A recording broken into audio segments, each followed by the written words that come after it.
ট্রেনেই পরিচয় হলো এক বয়স্ক ভদ্রমহিলার সাথে। বৃষ্টি বাদলের দিনে ট্রেন প্রায় ফাঁকা। গুটি কয়েক লোকজন ছড়িয়ে ছিটিয়ে বসে আছে এদিকে ওদিকে। আমার মুখোমুখি বসেছিলেন ওই বয়স্ক ভদ্রমহিলা। ভদ্রমহিলার দিকে তাকাতেই দেখি ওনার দু চোখে জল। নিজেকে আড়াল করার জন্য মুখটা জানালার দিকে রেখেছেন, আর কিছুক্ষণ ছাড়াই নিজের শাড়ির আঁচল দিয়ে চোখ দুটো মুছে নিচ্ছিলেন। কেন জানি না, ভদ্রমহিলার দিকে তাকিয়ে আমার মনটা খারাপ হয়ে গেল। মায়ের বয়সী মানুষ, নীরবে কাঁদছেন। বুকের ভিতরটা যেন হু হু করে উঠল। তখনও পর্যন্ত জানি না উনি কেন কাঁদছেন। জানেন, এই কান্না বড় ছোঁয়াচে। অজান্তেই যেন আমার চোখের কোণটাও চিকচিক করে উঠল। ভদ্রমহিলার বয়স কত হবে, 60 বা তার আশেপাশে। মুখের মধ্যে রয়েছে এক অদ্ভুত সরলতা। বুঝলাম হৃদয়ের গভীরে বয়ে বেড়াচ্ছেন এক নিদারুণ যন্ত্রণা। তা না হলে মানুষ কি আর শখে একাকী কাঁদে? বিষণ্ণতায় ভরা অমায়িক মুখখানা আমাকে আর স্থির থাকতে দিল না। কথা না বলে থাকতে পারলাম না। মনের ভিতর চাপা অস্থিরতাকে সরিয়ে ডাক দিলাম, মাসিমা। আমার এই অপ্রত্যাশিত ডাকের জন্য উনিও হয়তো প্রস্তুত ছিলেন না। আমার দিকে তাকিয়ে তৎক্ষণাৎ চোখের জলটা আঁচলে মুছে দিয়ে মৃদু হেসে বললেন, কিছু বলছো বাবা? জিজ্ঞেস করলাম, যাবেন কোথায়? আমার এমন জিজ্ঞাসায় উনি শুধুই হাসলেন। উত্তর না দিয়ে উনি বরং পাল্টা প্রশ্ন করলেন, তুমি কোথায় যাবে? আমি পাঁশকুড়া যাব। জিজ্ঞেস করলাম বলে খারাপ ভাবলে বাবা? না না, খারাপ ভাবার কি আছে, আমিও তো আপনাকে জিজ্ঞেস করলাম। আমি যাব মেদিনীপুর। মেদিনীপুর যাবেন তো পাঁশকুড়া লোকালে উঠেছেন কেন? মেদিনীপুর লোকালেই তো যেতে পারতেন। এরপরেই মেদিনীপুর লোকাল ছিল, সেই তো আবার পাঁশকুড়া স্টেশনে নেমে ট্রেন চেঞ্জ করতে হবে। এমন কথা শুনে উনি আবারও মৃদু হাসলেন। খুব নরম সুরেই বললেন, জীবনের একটা সময়ের পর আর হিসেব নিকেশ করতে ইচ্ছে করে না। কোনটা সুবিধা হবে, কোনটায় অসুবিধা, তখন সব এক হয়ে যায়। কি যায় আসে বলো তো বাবা? শুনে বললাম, আপনার মনটা মনে হয় ভালো নেই। কাছের মানুষের থেকে দুঃখ পেয়েছেন নিশ্চয়ই। এমন কথা শুনে ভদ্রমহিলা আর নিজেকে ধরে রাখতে পারলেন না। আবেগের বাঁধ ভেঙে আঁচল দিয়ে চোখ দুটো ঢেকে নিলেন। মিনিট খানেক পর চোখ মুছে নিয়ে বললেন, তুমিও ঠিক আমার ছেলের মতোই। আমার ছেলেও বুঝতে পেরে যায় আমার মন খারাপ থাকলে। জানো বাবা, এই পৃথিবীতে দুঃখ বোঝার মতো আপনজন খুব কম। মনের কথাগুলো শোনার মতো কেউ থাকে না। নিজেকে এখন অচল পয়সার মতো মনে হয়। অনেক দুঃখ নিয়ে বাড়ি ছেড়ে চলে এসেছি। এমন কথা শুনে একটু অবাকই হলাম। জিজ্ঞেস করলাম, বাড়ি ছেড়ে চলে এসেছেন মানে? কেন মাসিবা? কিন্তু যদি মনে না করেন আমাকে বলতে পারেন, নিজের ছেলের মতো ভেবে। খুব কাছের মানুষটাই যখন আমাকে আঘাত দিয়ে ফেলে তখন বুকটা ফেটে যায়। আমার নাকি নজর খারাপ, আমার দৃষ্টিতে নাকি সব ক্ষতি হয়ে যায়। এই বুকে অনেক ব্যথা জমে আছে। মাত্র 2 বছর হলো ছেলের বিয়ে দিয়েছিলাম। ভেবেছিলাম ছেলে বৌমাকে নিয়ে আনন্দ করে জীবনের শেষ দিকটাও বাঁচব। না, হলো না। আমার কপালের দোষ। বৌমা কি আমার পর? আমি আপন করতে চাইলেও আমাকে আপন করলো না। বৌমার কাছে সব থেকে অপছন্দের মানুষটা হলাম আমি। শাশুড়ি মানেই কি খারাপ? জিজ্ঞেস করলাম, বৌমার এমন আচরণের কারণ কি? দেখাশোনা করেই তো বিয়ে দিয়েছিলেন ছেলের। না বাবা, আমার ছেলে প্রেম করেই বিয়ে করেছে। আমি হাসি মুখেই সব কিছু মেনে নিয়েছি। বৌমার খুশিতে আমিও খুশি। বৌমা চায় সে তার ইচ্ছে মতো সব কিছু করবে, তাতেও আমি আপত্তি করিনি।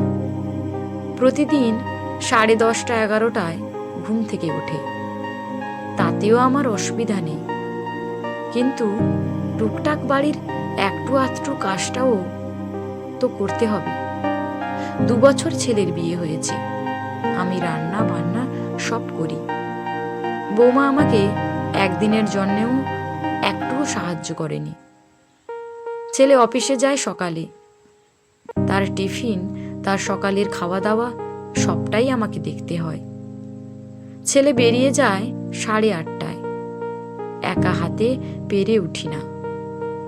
খারাপ লাগে, বৌমা ঘরে থেকেও একটুও সহযোগিতা করে না। এখন কি সব রিল ভিডিও হয়েছে, সেই সব করে ওপরে বসে, ওপর ঘরেই থাকে।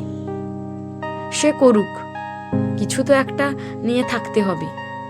তার জগৎ নিয়ে সে আছে, কিন্তু সংসারের একজন মানুষের কিছু তো দায়িত্ব থাকবেই।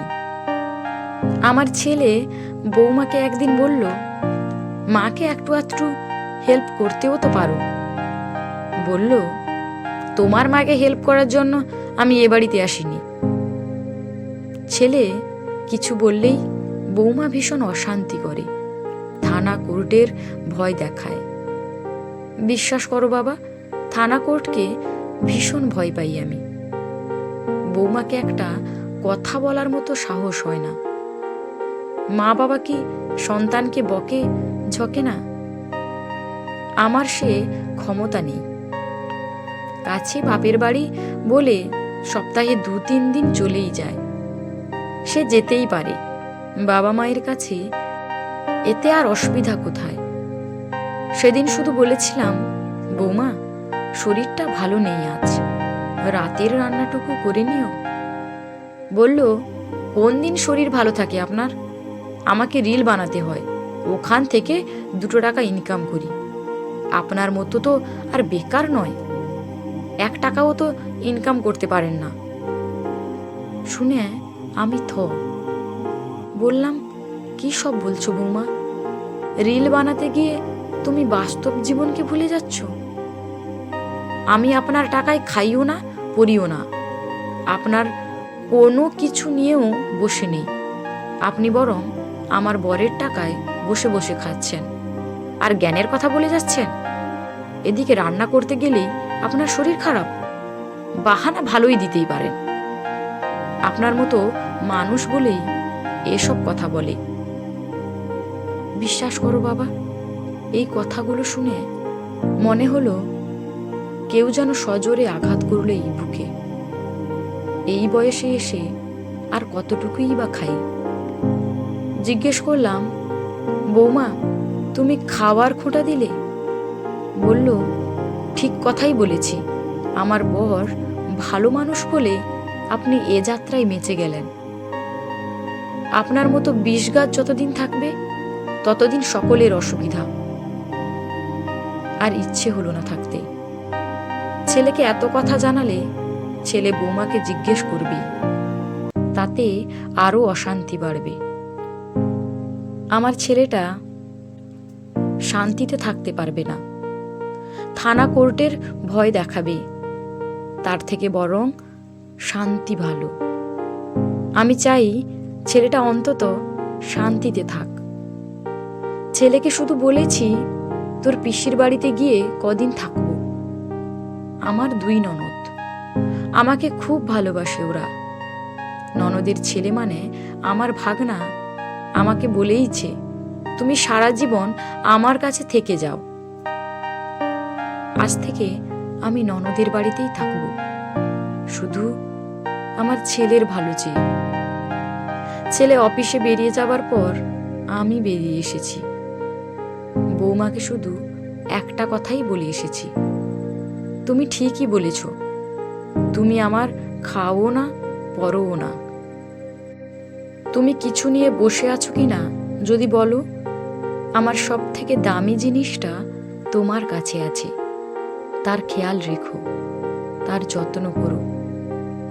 ভদ্রমহিলা কথাগুলো বলছেন আর চোখ দিয়ে অনর্গল জল গড়িয়ে পড়ছে। খারাপ লাগলো, ভীষণ খারাপ লাগলো। সান্ত্বনা দেবার মতো কিছু ভাষা আমার নেই। এই বয়সে এসে এতটা দুঃখ নিয়ে যিনি ঘর ছেড়ে এসেছেন, তাকে আমি কী বা বলতে পারি। তবে এটাও আমি বিশ্বাস করি, চোখের জলের প্রতিটা ফোঁটার হিসেব একদিন হবেই। বুঝি না এরা বিয়ে করে কেন, সংসারে এসে জড়ায় কেন। ওপর থেকে সেজে গুজে ঝাঁ চকচকে রিল বানাচ্ছে, আর রিয়েল লাইফে ঠিক উল্টো রূপটা দেখাচ্ছে। একটা প্রশ্ন থেকে যায়, অমন একটা বিষ গাছের ফল হিসাবে ভালো মানুষ কিভাবে আসে? বিষ গাছে তো বিষ ফলই হবে, তাই না? তাহলে কি গাছটাই ভালো?